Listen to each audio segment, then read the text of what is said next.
அண்மை செய்தியை பார்த்துக் கொண்டிருக்கிறோம். விஜயின் பிரச்சார பேருந்து பைக்குகள் மீது மோதிய விபத்தில் உயர்நீதிமன்ற உத்தரவை தொடர்ந்து வழக்கு பதியப்பட்டிருக்கிறது. இது தொடர்பான கூடுதல் விவரங்களோடு இணைகிறார் எமது செய்தியாளர் சரவணகுமார். வணக்கம் சரவணன், உங்களிடம் இருக்கும் தகவல்களை பகிர்ந்து கொள்ளுங்கள். AVK தலைவர் விஜய் நாமக்கல் மற்றும் கரூரில் மேற்கொண்ட பிரச்சாரத்தின் பொழுது அங்கிருந்து பேருந்தில் அவர் சென்ற பொழுது, கரூருக்கு சென்ற பொழுது விபத்து இருசக்கர வாகனத்தின் மீது மோதி விபத்து ஏற்படுறது. இந்த சம்பவத்தை சுட்டிக்காட்டி நீதிமன்றம் இது தொடர்பாக ஏன் வழக்கு பதிவு செய்து நடவடிக்கை எடுக்கவில்லை, ஏன் அந்த பேருந்தை பறிமுதல் செய்யவில்லை என்ற கேள்வியை எழுப்பியிருந்தது. அதோடு மட்டுமல்லாமல் நீதிமன்றத்தில், சென்னை உயர்நீதிமன்றத்தில் நீதிபதி செந்தில்குமார் பிறப்பித்த அந்த உத்தரவுல இது தொடர்பாக விபத்து வழக்கை பதிவு செய்து, ஹிட் அண்ட் ரன் என்ற அந்த வழக்கை பதிவு செய்து இது தொடர்பாக அந்த பேருந்தையும் பறிமுதல் செய்ய வேண்டும், விபத்தை ஏற்படுத்தி அந்த பேருந்தையும் பறிமுதல் செய்ய வேண்டும் என்று உத்தரவு பிறப்பித்திருந்தார்.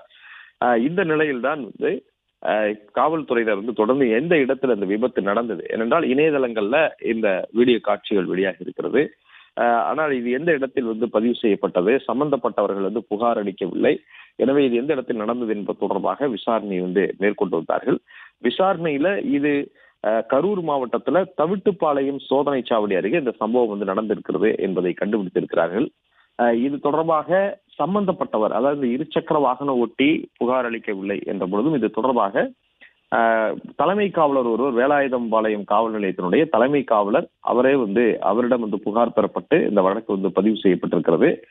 இதுல அந்த TVK தலைவர் விஜய் அந்த கரூர் நகரத்திற்கு செல்வதற்கு முன்பாக தவிட்டுப்பாளையம் சோதனை சாவடி அருகே அந்த வாகனம் சென்று கொண்டிருந்ததாகவும், அந்த வாகனம் TN 14 AS 0277 என்ற அந்த பேருந்து பதிவு எண் கொண்ட விஜயினுடைய அந்த வாகனம், அந்த வாகனம் அருகில் ஒரு இருசக்கர வாகனத்தின் மீது மோதியதாகவும், இந்த இரண்டு வாகனங்களுமே அதிவேகமாக பயணித்தன, இந்த சாலையில் பயணித்தன என்று அதிலே குறிப்பிட்டிருக்கிறார்கள். அதிவேகமாகவும் அஜாக்கிரதையாகவும் மனித உயிருக்கு ஆபத்தை ஏற்படுத்தும் வகையில் இந்த வாகனங்கள் கொண்டு செல்லப்பட்டதாக, வாகனங்கள் இயக்கியதாக தலைமை காவலர் புகார் அளித்திருக்கிறார். வேலாயுதம்பாளையம் காவல் நிலையத்தினுடைய தலைமை காவலர் தெய்வ பிரபு என்பவர் இந்த புகார் அளித்திருக்கிறார்.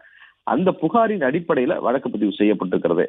அதாவது BNS சட்டம் 281, அதாவது மனித உயிருக்கு ஆபத்தை விளைவிக்கும் வகையில் அல்லது மற்றவர்களுக்கு காயத்தை ஏற்படுத்தக்கூடிய வகையில வேகமாக வாகனத்தை இயக்குவது என்ற அந்த சட்டப்பிரிவு 281 அதை பதிவு செய்திருக்கிறார்கள். விஜயனுடைய அந்த பேருந்து ஓட்டுநர் மீது இந்த வழக்கு பதிவு செய்யப்பட்டிருக்கிறது.